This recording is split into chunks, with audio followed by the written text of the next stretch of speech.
এই তোমার ভাড়া কত? স্যার 200 টাকা। মিরাজ সাহেব আছে না? হুম। দেন তো। এই নাও। স্যার সকালবেলা বের হয়েছি, আপনার আমার প্রথম টিপ। আমার কাছে 1000 টাকা ভাঙতি নেই। শিহাব সাহেব, আপনার কাছে কি ভাঙতি হবে? না স্যার, আমার কাছেও ভাঙতি নাই। আমার কাছে 500 টাকার নোট দেখেই তো আপনাকে দিতে বললাম।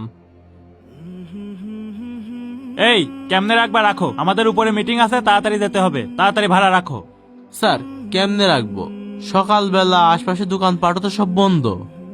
সকালবেলা হয়েছে গাড়ি নষ্ট, এমনিতেই মন মেজাজ খারাপ, তারপরে আসলাম তোমার ভাঙা রিক্সায়, ঘুরিয়ে পিছিয়ে নিয়ে আসলে হয়ে গেল লেট, এখন আবার বলছো ভাঙতি নাই।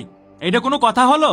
স্যার আমি কি করলাম? আমার সাথে রাগ দেখাচ্ছেন কে? মেন রোডে জ্যাম রয়েছে বলেই তো আপনি শর্টকাট দিয়ে নিয়ে এলাম। আচ্ছা ঠিক আছে, তুমি এখানে থাকো, ভিতরে যে ভাঙতি পাঠিয়ে দিচ্ছি। এই শিহাব সাহেব আসেন। চলেন চলেন, লেট হয়ে যাচ্ছে। এই অফিসের কেউ তো আমাদের পরিচিত না, আপনি কার কাছ থেকে ভাঙতি নিয়ে দিবেন? শিহাব সাহেব, রিক্সাওয়ালাকে তো আমি ওই কথা এমনি বলে আসলাম। তার মানে স্যার, আপনি কি রিক্সাওয়ালাকে ভাড়াটা দিবেন না?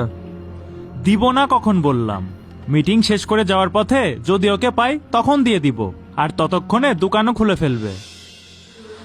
ওহ, স্যার কি আসবে না? কি যে হচ্ছে, আমার আজকে দিনটাই মাটি হয়ে গেল। বড় লোকেরই এক সমস্যা, গরিবের টাকা দিতে চাই না। স্যার আসবো? আরে হ্যাঁ, আসেন আসেন। Thank you sir. কেমন আছেন আপনারা? জি আলহামদুলিল্লাহ। আলহামদুলিল্লাহ। স্যার এই যে আমাদের ফাইলটা। ভালোই চলছে নাকি? জি আলহামদুলিল্লাহ। সেই কখন তো বসে আসছি, এখনো টাকা দেওয়ার নাম নেই। আজকে কি টাকা পয়সা পাবো না নে? সারাদিনটা কি এভাবেই চলবে? মিস্টার মিরাজ, আপনাদের প্রজেক্টটা আমার ভাল লাগছে। আমরা আপনাদের সাথে কাজ করব ইনশাল্লাহ। আর আপনাদের জন্য লাঞ্চের ব্যবস্থা করা হয়েছে, অবশ্যই লাঞ্চ করে যাবেন, ঠিক আছে? স্যার এসবের আবার কি দরকার ছিল? আর আপনারা আমাদের মেহমান, এতটুকু না করলে হয়? লাঞ্চের সময় আসছেন, অবশ্যই লাঞ্চ করেন। আর আমি ফাইলগুলো রেডি করি, তারপরে কাজ করা যাবে। ওকে? আচ্ছা ঠিক আছে স্যার। অনেক অনেক জি স্যার। ওনাদের লাঞ্চের ব্যবস্থা করো, ঠিক আছে? আচ্ছা ঠিক আছে স্যার, ওকে, যান আপনারা।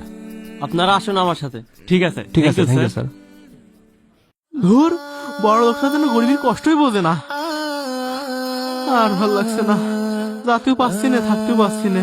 স্যার মিলটা অনেক ভালো ছিল। Hope you enjoyed. By the way, আপনাদের পেপারস রেডি। এই নিন, ডিলটা officially done. Thank you sir.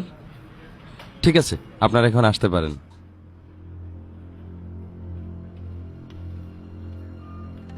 Sir পেমেন্টের ব্যাপারটা?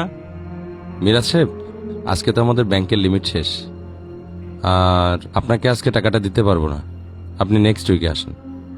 ওকে, নো প্রবলেম স্যার। ঠিক আছে। চলেন। আচ্ছা ঠিক আছে।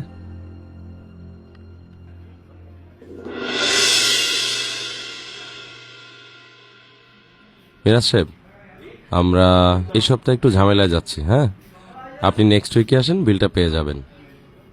আর কিছু মনে করবেন না, এক কাপ চা খেয়ে যান। না স্যার, ঠিক আছে। আচ্ছা।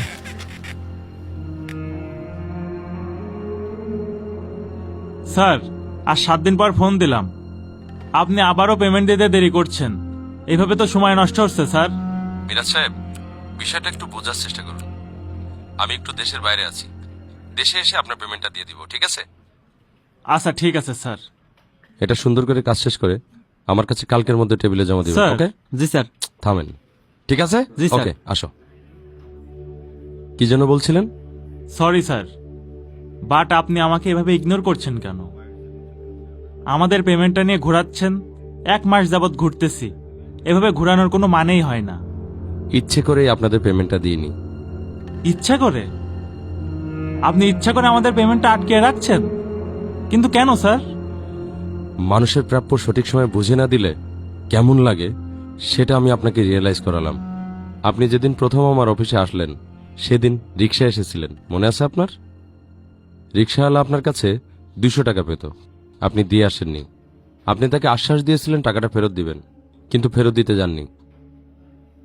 স্যার আপনি এসব কিভাবে জানলেন? কোথা থেকে জেনেছি সেটা বড় বিষয় না, এটা কি আপনি ঠিক করেছেন? উনি যদি এই 2.5 থেকে 3 ঘন্টা রিক্সা চালাতে পারত তাহলে অবশ্যই ওনার দিনটা ভালো যেত। আপনি ওনার রুজি নষ্ট করেছেন ওই দিনের। আসলে স্যার 200 টাকার ব্যাপার তো, এই জন্য মাথায় ছিল না। আমি ওই রিক্সাওয়ালাকে যেখানেই পাই যেভাবেই পাই খুঁজে বের করে ওকে 200 টাকা দিয়ে দিব। তার আর প্রয়োজন নাই। আমাদের অনেক সকালে অফিসে আসার সময়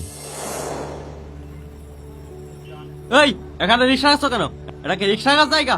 যাও এখান থেকে। স্যার আমি দুইজনের কাছে ভাড়া পাবো, তাদের কাছে ভাঙতি নেই বলে ভিতর থেকে টাকা ভাঙায় আনতে গেছে, এজন্য আমি বসে আছি এখানে, কিন্তু তারা এখনো আসেনি। ভাড়া পাবা? কার কাছে ভাড়া পাবা?